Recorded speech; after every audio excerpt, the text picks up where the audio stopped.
ante este acontecimiento tan glorioso que es de que Cristo se levantó de entre los muertos al tercer día. Saben, en el mundo celebramos lo que se le llama la Pascua. Y la Pascua no tiene nada que ver con el conejito que esconde huevos para que los niños los encuentren.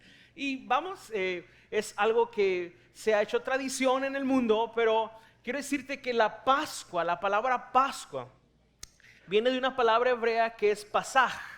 Y el significado de esta palabra es pasar por alto.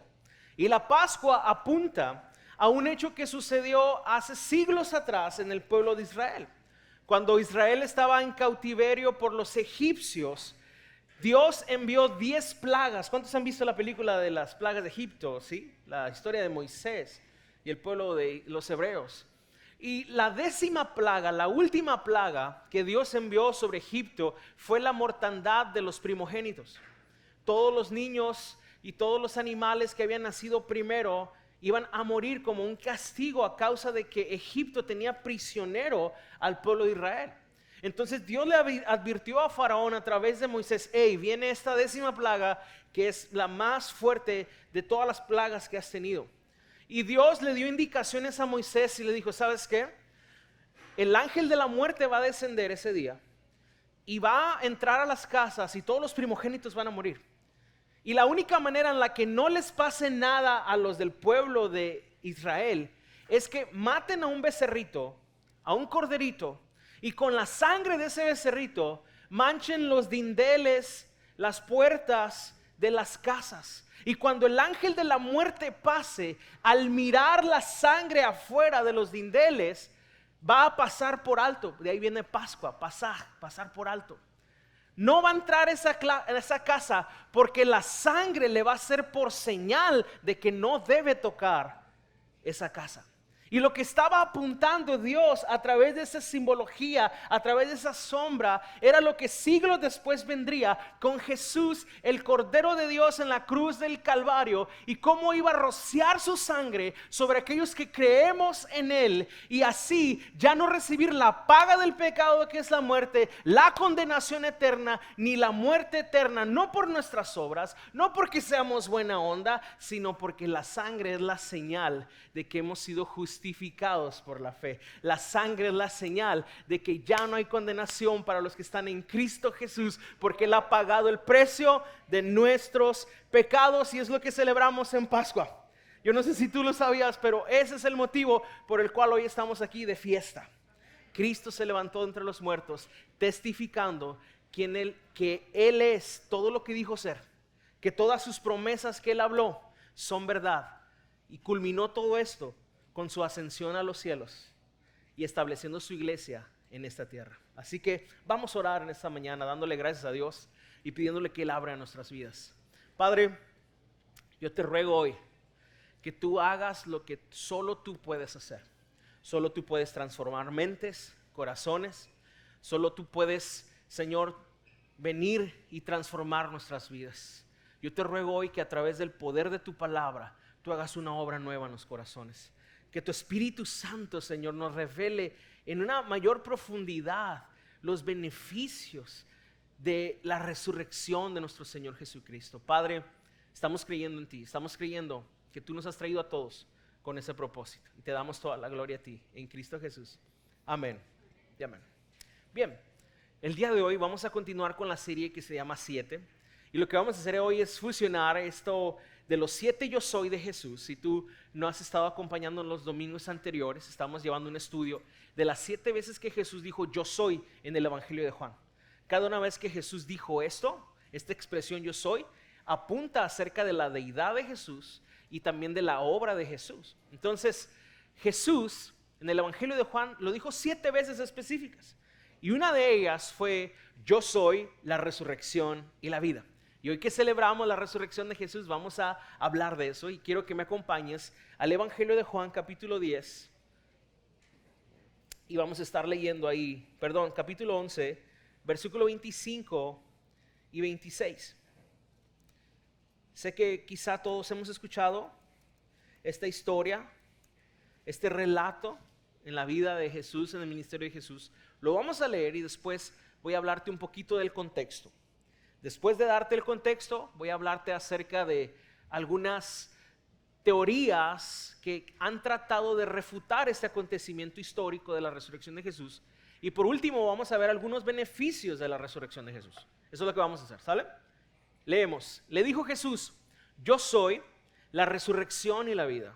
El que cree en mí, aunque esté muerto, vivirá. Versículo 26. Y todo aquel que vive y cree en mí no morirá eternamente. ¿Crees esto? Es una pregunta muy importante, tan importante que la respuesta a esa pregunta, si creemos en la resurrección de Jesús o no creemos en la resurrección de Jesús, depende de nuestra eternidad. Depende de cómo vivimos nuestra vida. Depende de verdaderamente si tenemos vida o tenemos muerte.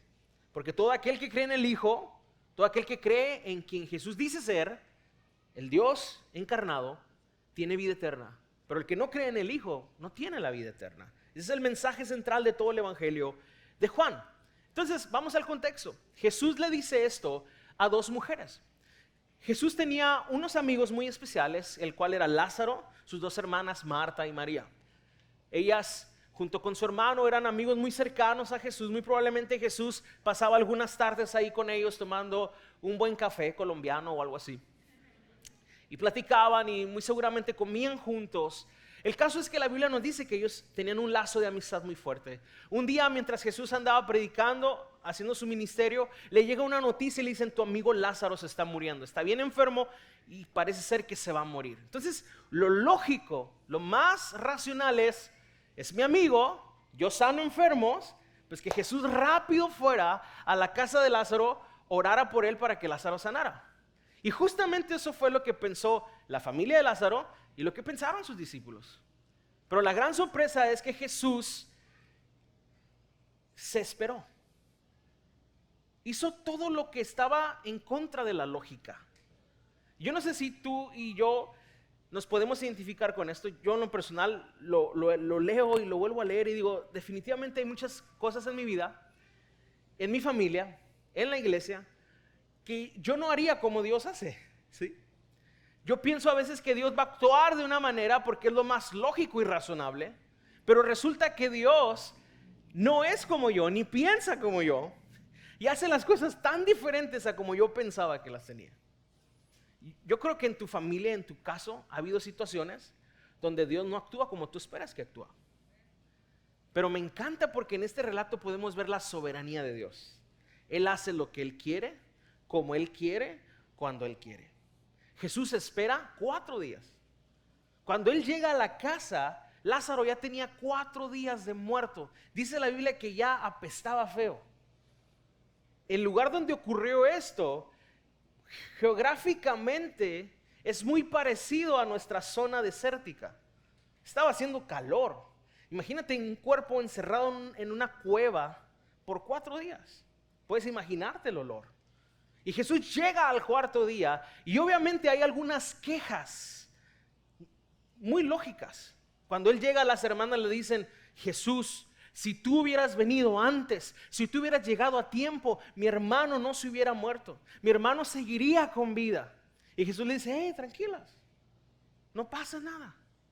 Y ellas dicen y confiesan algo muy importante. María sobre todo dice: yo sé que mi hermano va a resucitar en el día postrero.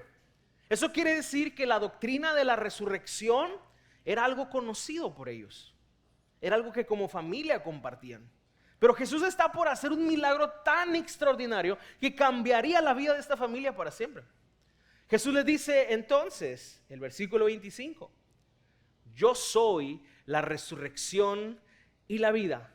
El que cree en mí, aunque esté muerto, vivirá. Entonces quiere decir que la resurrección no es un acontecimiento solamente. La resurrección no es una cosa, sino que la resurrección es una persona y su nombre es Jesús. Y lo que esto significa en esta declaración de Cristo es que Él tiene el poder sobre la muerte. Que no hay nada que a Él pueda detenerlo y frenarlo, que Él está por encima de la muerte y Él estaba a punto de demostrarlo ante una multitud, ante una familia y ante sus discípulos. Dice la Biblia que se para enfrente de la tumba y Jesús llora, y es uno de los versos más profundos en la persona de la humanidad de Jesús, Porque aunque él está a punto de resucitarlo, él llora. Porque aún así le duele la muerte de su amigo. Le duele la aflicción. Le duele que las consecuencias del pecado lleguen a esto. Porque Jesús fue humano, 100% humano. Y se identifica con nosotros.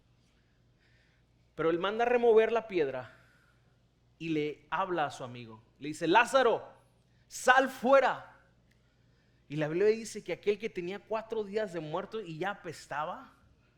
Y eso también es como una imagen de nuestra vida sin Cristo. Que estábamos bien muertos por nuestros delitos y pecados y que olíamos mal. Pero escuchamos la voz de Jesús llamándonos: Lázaro, sal fuera. Y el que estaba muerto regresó a la vida y empezó a caminar envuelto en un sudario. Imagínate una momia acá caminando, apestosa, por cierto. Y todos se quedaron maravillados. Fue un milagro extraordinario. Y eso hizo que mucha gente creyera en Jesús. Fue una de las últimas cosas que Jesús hizo antes de ser apresado y ser llevado a la cruz. Él tenía que demostrar su poder por encima de la muerte como el Mesías que Él es, el Salvador del mundo y de la humanidad. Es por eso que hasta el día de hoy, la resurrección de Jesús es una de las cosas más atacadas por el mundo. Por aquellos que se creen muy sabios y muy estudiosos. Pero esto no es algo nuevo. Desde el día número 1 empezaron los judíos, los religiosos y los romanos a tratar de refutar este acontecimiento. Hay una película que lo retrata muy bien, está en Netflix, se llama La Resurrección de Jesús, La Resurrección de Cristo. Es una película muy actual, tendrá unos 5 o 6 años atrás quizá, se la recomiendo mucho. Obviamente no todo está exactamente como en la Biblia, hay algunos diálogos que no están escritos, pero se entiende que quisieron ampliar un poquito el diálogo ahí. Pero ahí se ve claramente cómo Poncio Pilato está tan preocupado porque no hallaban el cuerpo de Jesús. Cómo Caifás, el sumo sacerdote de ese tiempo, está tan enojado porque no encuentran el cuerpo de Jesús.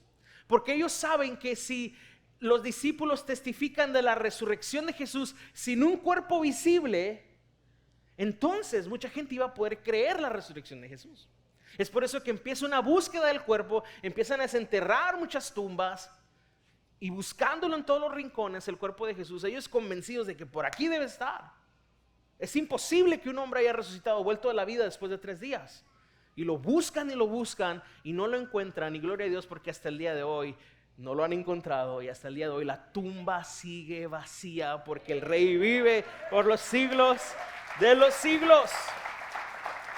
Gloria a Dios. Entonces, hay gente que dice: vamos, es imposible que una persona regrese de la vida. O sea, ha habido historias documentadas de personas que mueren en un quirófano y a las 2-3 horas algo pasa y ¡pum!, vuelve a latir el corazón y reviven, ¿no? Bueno, Jesús no pasó por algo así. Jesús estuvo 3 días en una tumba y a él nadie vino a orar por él, sino que el poder del Espíritu Santo lo levantó de esa tumba. Y no se levantó como un fantasma, sino que fue su mismo cuerpo que fue atravesado por los clavos y la corona de espinas y por la lanza en su costado, el cuerpo que estuvo haciéndose presente en la vida de los apóstoles. Entonces no fue un fantasma, no fue así como que los discípulos de repente empezaron a ver visiones y como que Jesús se les aparecía. No. En una ocasión fue tan claro que Jesús dijo: hey, pongan sus manos sobre mis heridas. En otra ocasión relata que Jesús comió con ellos, que Jesús se aparecía, después se iba y volvía a aparecer, pero comía con ellos, platicaba con ellos, les enseñó por más de 40 días antes de ascender a los cielos.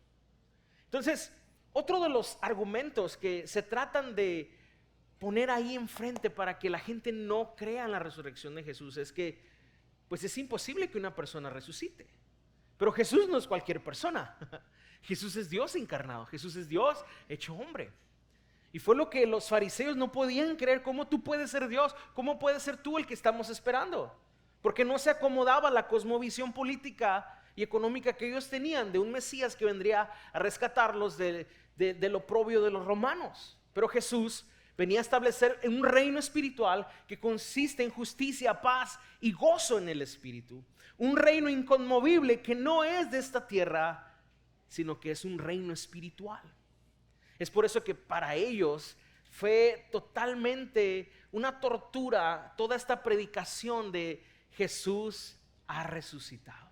Le vieron morir, lo vieron ser atravesado, lo vieron ser desgarrado de sus espaldas, pero lo único que estaba pasando es cumpliéndose cada una de las profecías que apuntaban a la persona de Jesús. Mas él herido fue por nuestras rebeliones, molido por nuestros pecados. El castigo de nuestra paz fue sobre él, y por sus llagas, por sus heridas, fuimos todos nosotros sanados. Tenía que ser así, porque en el plan del Padre estaba cargar sobre él toda la humanidad y castigarlo a él, para que tú recibieras la justicia del Hijo, para que todos los méritos que Jesús hizo te fueran otorgados, y a ti, a mí, sin haber hecho nada, solamente haber creído que Jesús es el Hijo de Dios. El mundo quiere seguir refutando esto, pero yo me pregunto, ¿quién podría dar su vida por una mentira? Yo creo que sin lugar a dudas una de las evidencias más claras de la resurrección de Jesús fue la vida y el testimonio de cada uno de los apóstoles, de cada uno de los discípulos de Jesús, que después de su resurrección fueron perseguidos, fueron torturados, fueron muertos a espada y de las formas más atroces que te puedas imaginar. Pero ellos habían sido testigos oculares de la resurrección de Jesús. Ellos no podían callar lo que habían visto.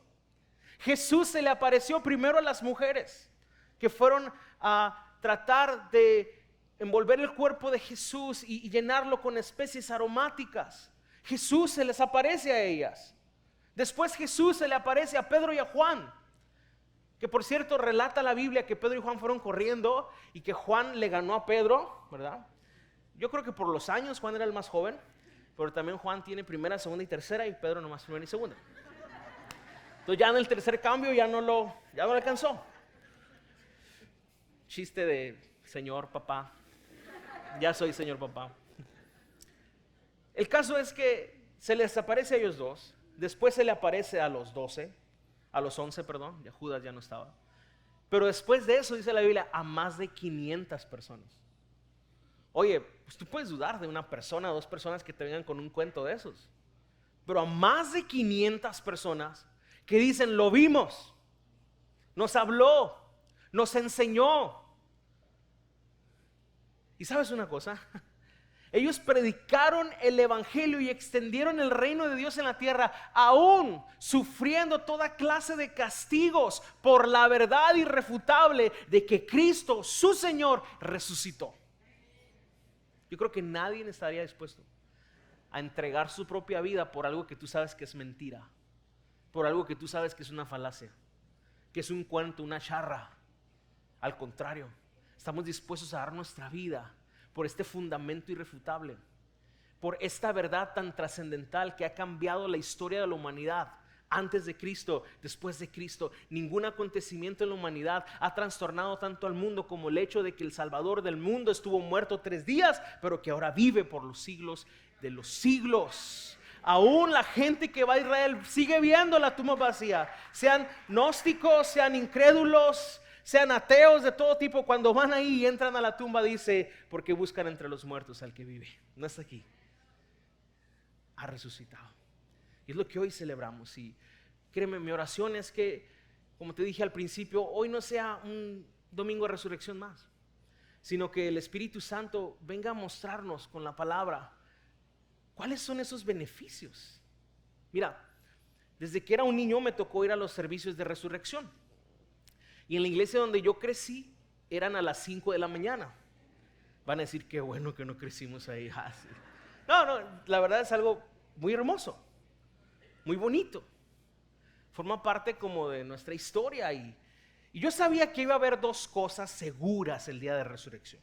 La primera, un programa especial por los de la alabanza, un drama, un mensaje que obviamente iba a hablar de la tumba está vacía. Y la segunda era que iba a haber menudo.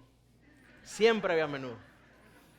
Y para serte honesto, muchas veces fui al domingo de resurrección por la segunda razón. Cuando era un niño y trataba de quedarme despierto ahí en la silla, y cantaban y yo así, sí, ya sé que la tumba estaba así, hermano, pero no puedo con el sueño. Me acordaba que iba a haber menudo y como que agarraba fuerzas. De veras, decía, no, pues todo sea por el menudo. Sé que algunos saben de lo que estoy hablando porque han ido o fueron. Eso sigue pasando en algunas iglesias, lo cual es sumamente respetable. Y padre, quizá algún día lo hagamos así a las 5 de la mañana. No sabemos. Probablemente pueda ser. Pero va a haber menudo, eso sí.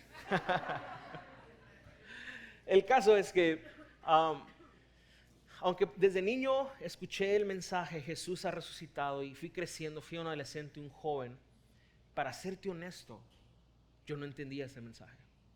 Yo lo miraba como algo histórico, como algo de, órale, qué chido, ¿no? Pues sí, ya sé que Jesús resucitó, pero no era algo como una revelación personal a mi vida, como quizá hoy pueda haber alguien que diga, oye, pues qué chilo que griten en el video, qué padre, pero pues, ¿qué tiene que ver la resurrección conmigo? O sea, ¿en qué me afecta para bien o para mal la resurrección? Y eso es lo que hoy queremos ver a través de este mensaje. Quiero hablarte rápidamente de 8 cosas que son beneficios a través de la resurrección de Jesús. Voy a tratar de ser breve, rápido, pero muy claro en esto. ¿Estás listo? La primera cosa que la Biblia nos muestra como un beneficio de la resurrección de Cristo, la encontramos en Romanos 6:9. Van a aparecer en pantalla. Y dice, sabiendo que Cristo, habiendo resucitado de entre los muertos, no volverá a morir. El primer beneficio es que tú y yo tenemos un Salvador que nunca más volverá a experimentar la muerte. Un Salvador que vive por los siglos de los siglos. Cuando Jesús se le apareció a Juan en la isla de Patmos, eso está relatado en el Apocalipsis capítulo 1, Jesús se le aparece y Juan cae como muerto porque ve a Cristo resucitado. O sea, ya no ve su cuerpo frágil, sino que es su cuerpo humano, pero glorificado, o sea, en un esplendor de gloria y con una vestimenta como un juez justo, con su voz como el estruendo de muchas aguas. Y dice Juan, cuando lo vi caí como muerto, perdió la fuerza de su cuerpo por la presencia de Jesús.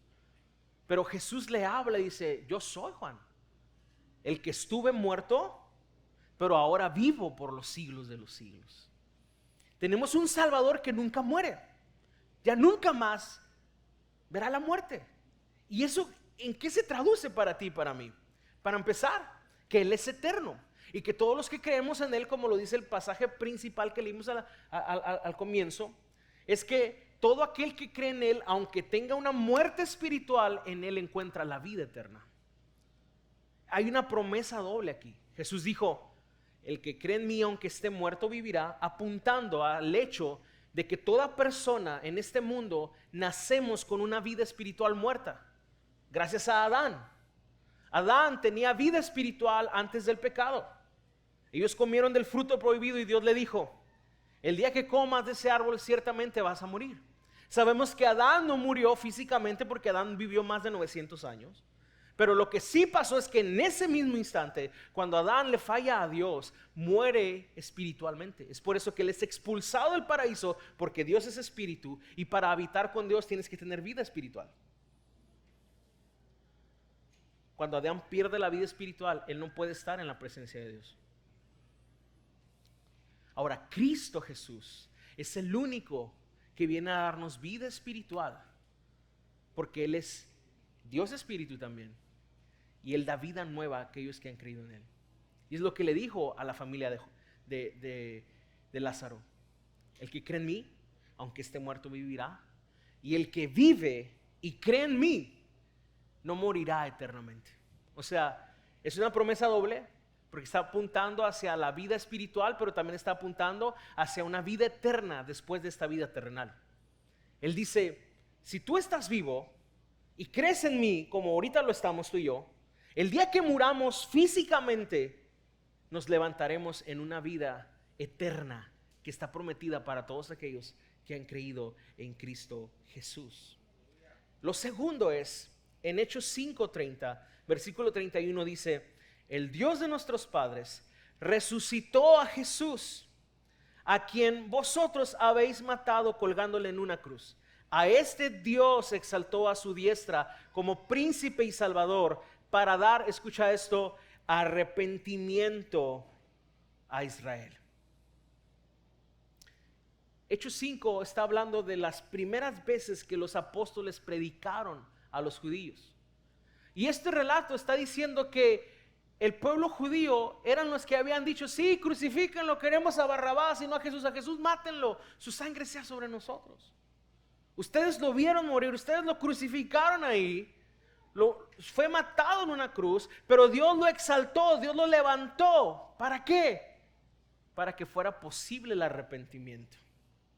Sin la resurrección de Cristo, el hombre no se puede arrepentir, porque escucha esto, ante el hecho bíblico de que Jesús vive ahora, el hombre tiene que tomar una decisión. Por eso la cruz es tan ofensiva y la tumba vacía tan confrontadora. Porque la tumba vacía te dice: tienes que tomar una decisión, bro. O crees o no crees. O le sigues o lo rechazas. Solo hay dos. Ante el evangelio, el hecho de que Cristo está vivo hoy mismo, hay una decisión que debemos de tomar. O lo creemos o lo rechazamos. O lo seguimos o le damos la espalda. Pero no podemos quedarnos inertes. Pero cuando vemos ese hecho y respondemos: creo, es cuando entonces viene un genuino arrepentimiento de nuestro corazón. Venimos a Él en humildad, le decimos: Señor, perdónanos nuestros pecados, nos arrepentimos, hoy volvemos a ti. Y la Biblia dice que si confesamos nuestros pecados, Él es fiel y justo para perdonarnos y limpiarnos de toda nuestra impureza. Así que el arrepentimiento es posible gracias a la resurrección de Cristo entre los muertos. La tercera cosa la encontramos en 1 de Pedro 1:3. Y dice: según su gran misericordia, Dios nos ha hecho nacer de nuevo a una esperanza viva. Y escucha esto, viene una coma ahí y dice: mediante la resurrección de Jesucristo de entre los muertos. Hay una vida nueva que solo es posible mediante la resurrección de Cristo de entre los muertos. Mira, Jesús no vino a darnos una maquillada a nuestra vida. Jesús no vino a decirte: oye, ¿sabes qué? Vas muy bien, mijo, pero dame chance de entrar a tu vida para que sea mejor.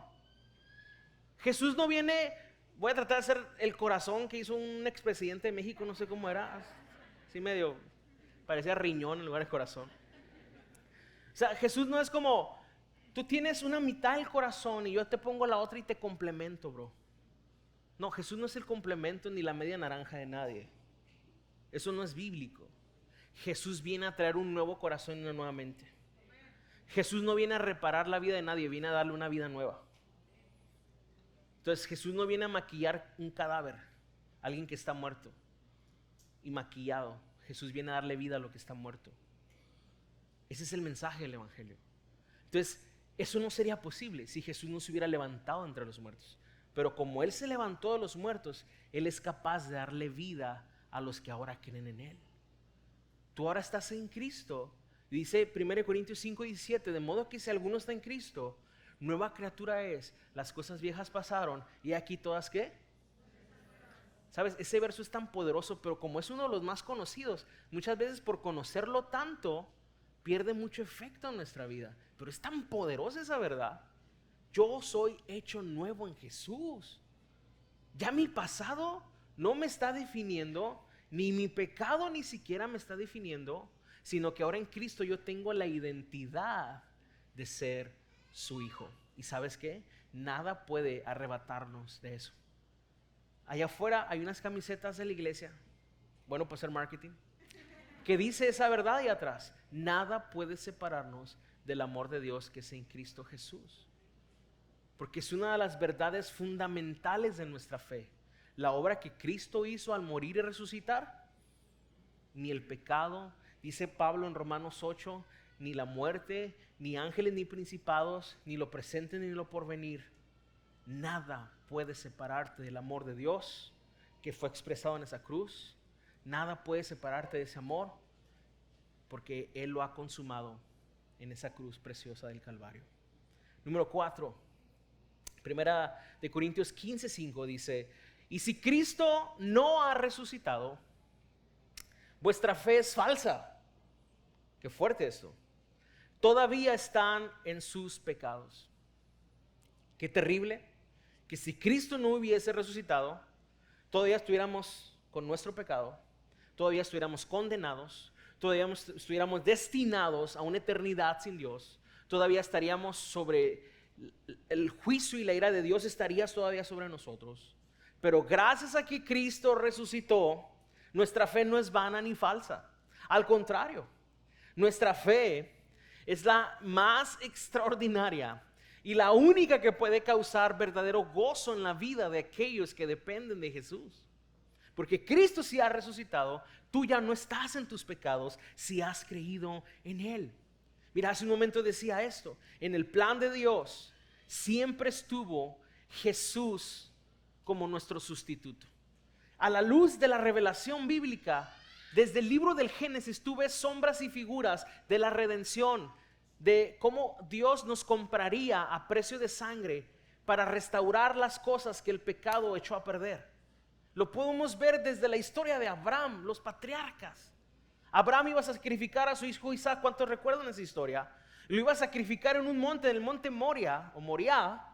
Y es el mismo monte que después es llamado el monte de la calavera, donde Jesús fue crucificado. El mismo monte, siglos después, es utilizado para sacrificar al hijo de Abraham, el cual, a punto de sacrificarlo, Dios proveyó un cordero, apuntando al cordero de Dios que el Padre había proveído desde la fundación del mundo, desde antes de la fundación del mundo, para que fuera castigado en nuestro lugar. Es por eso que cuando hablamos del perdón de pecados, estamos hablando de cómo Cristo cargó en su humanidad todo lo que tú y yo le debíamos a Dios. Todo lo que tú y yo merecíamos, el Hijo pagó por ello. Hace un momento cantábamos una verdad tan gloriosa: ¿dónde está, muerte, tu aguijón? Cristo Jesús resucitó. Quiero explicarte esto. Quiero que te imagines un escorpión. Un escorpión que obviamente tiene un aguijón. El escorpión es la muerte, pero el aguijón es el pecado. Entonces el escorpión puede matar por el pecado. De hecho, es lo que sucedió en el Génesis. La muerte física y la muerte espiritual entraron al mundo por el pecado. Entonces Cristo viene y recibe la paga de ese pecado y destruye el poder del pecado. Es como si le cortara la cola al aguijón, para que todos aquellos que creen, ya el aguijón no los mate. Hay otra manera de explicarlo. En una ocasión, cuando Moisés saca al pueblo de Egipto, pasan por un desierto que estaba lleno de víboras. No sé si tú lo has leído, ¿sí? Eso está en Éxodo.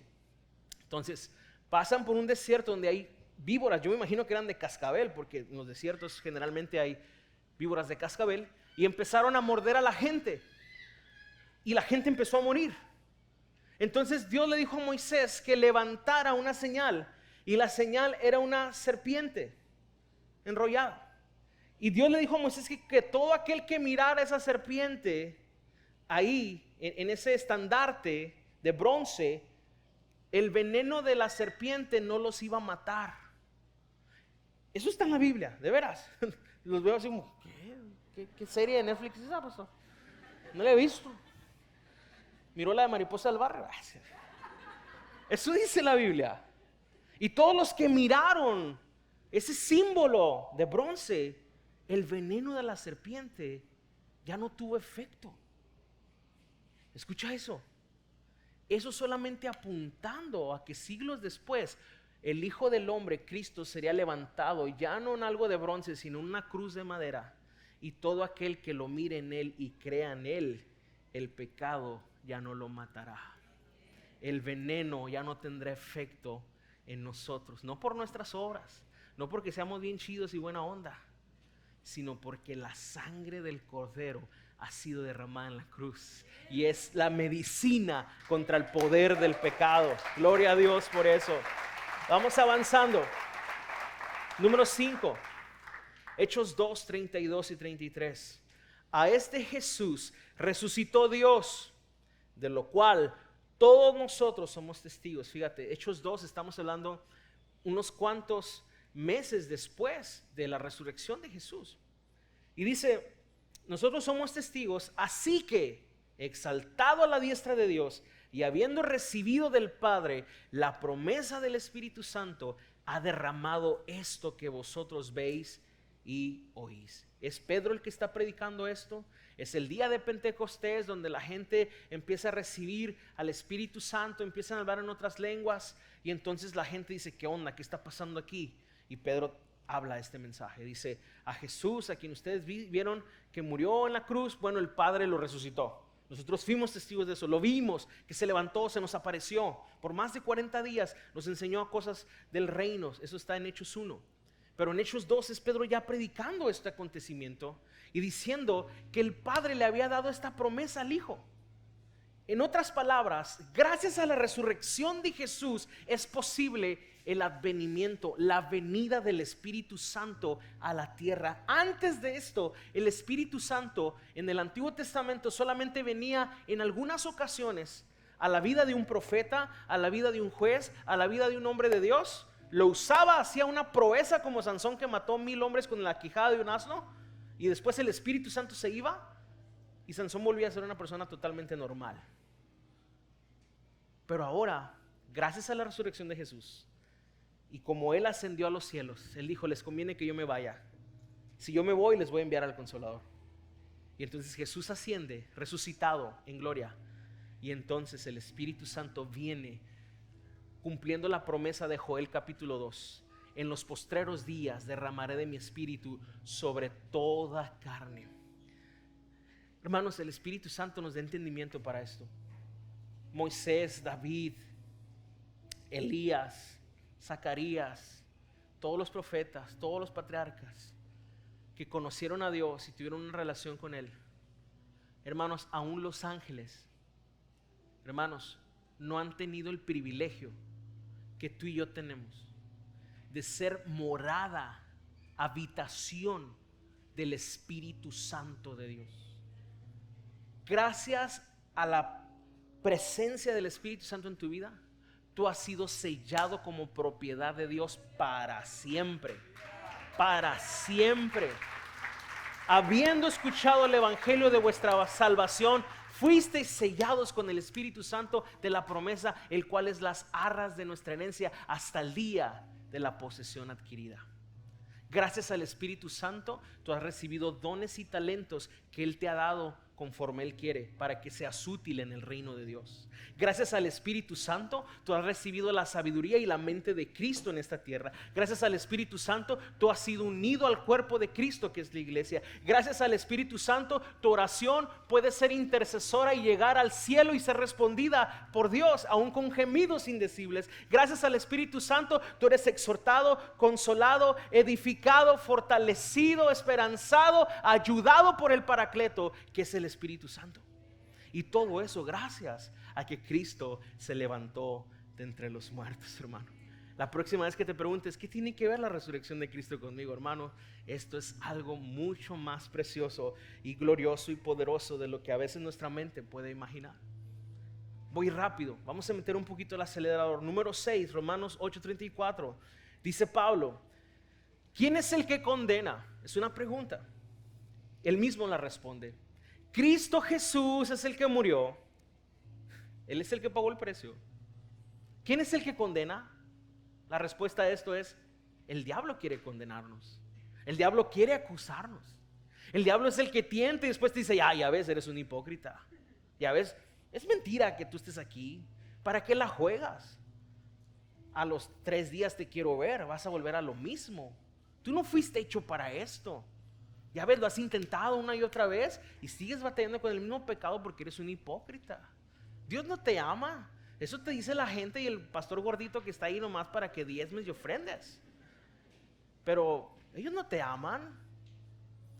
Y si le estoy atinando a varias cosas es porque yo también, a veces viene el enemigo y me dice muchas cosas a veces.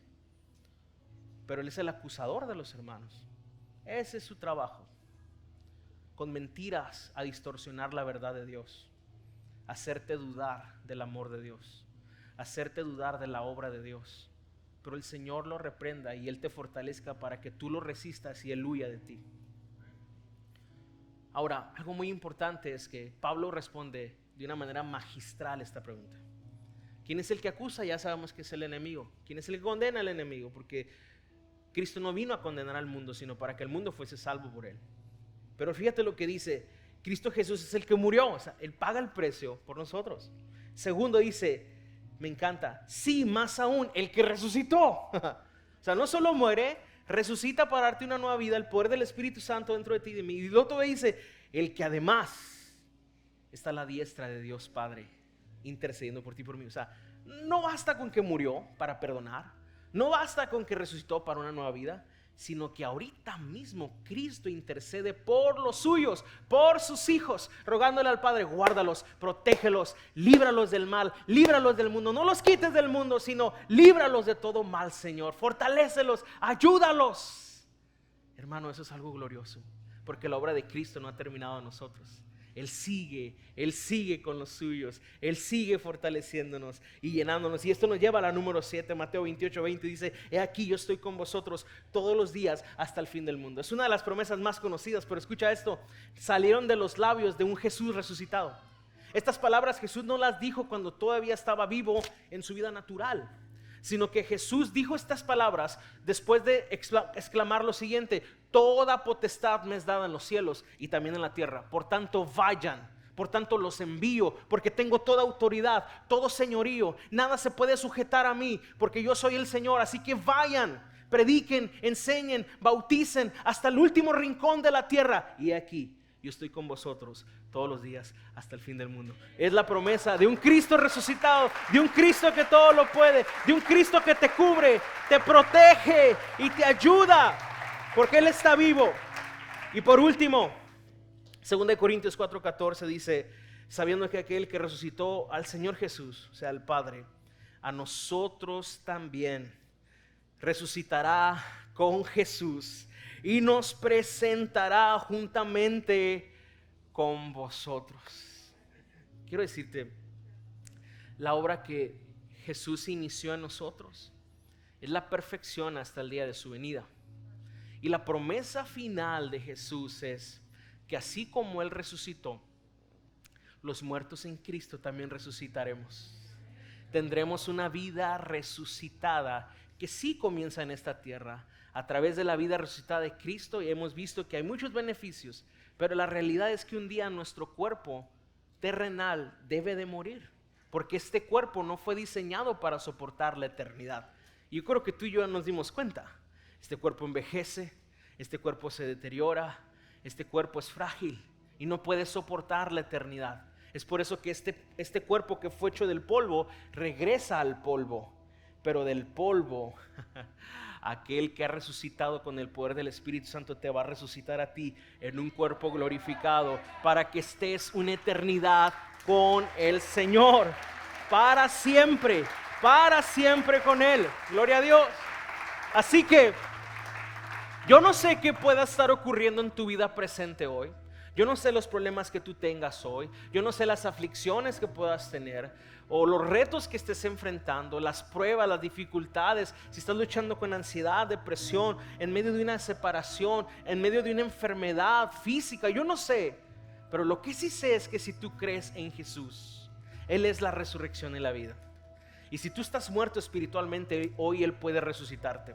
Y si tú estás vivo, no debes de temer a la muerte, porque el que cree en el Señor no muere eternamente, solamente transiciona a la esperanza que Dios tiene para nosotros, una vida eterna en la gloria con el Señor. Aquí estamos de paso, este no es nuestro hogar, esta no es nuestra ciudad está en el cielo, donde esperamos a nuestro Salvador. Por último, hay una historia que he contado varias veces que me gusta mucho y voy rápido.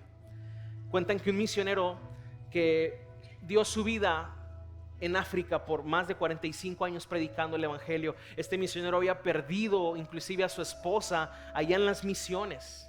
Y cuando él se jubila, porque ya era un anciano, él regresa en un barco junto con mucha gente que venía al puerto donde él era originario en Inglaterra. Y cuando él va viajando, él va pensando, ahorita que yo llegue va a estar mi familia, la que me queda, van a estar la gente de la iglesia y yo los voy a abrazar. Entonces cuando él va llegando, el barco va llegando al puerto, se escuchan unos tambores y se escucha mucho ajetreo y él dice, estoy llegando a casa. Entonces, cuando llega el barco, para la sorpresa de él, la fiesta no era para él, era para la otra gente que venía en el barco. Y para su desgracia, cuando él baja no hay nadie que lo está esperando. Después de haber dado toda su vida, de haber sufrido persecución, de haber sufrido hambres y muchas cosas.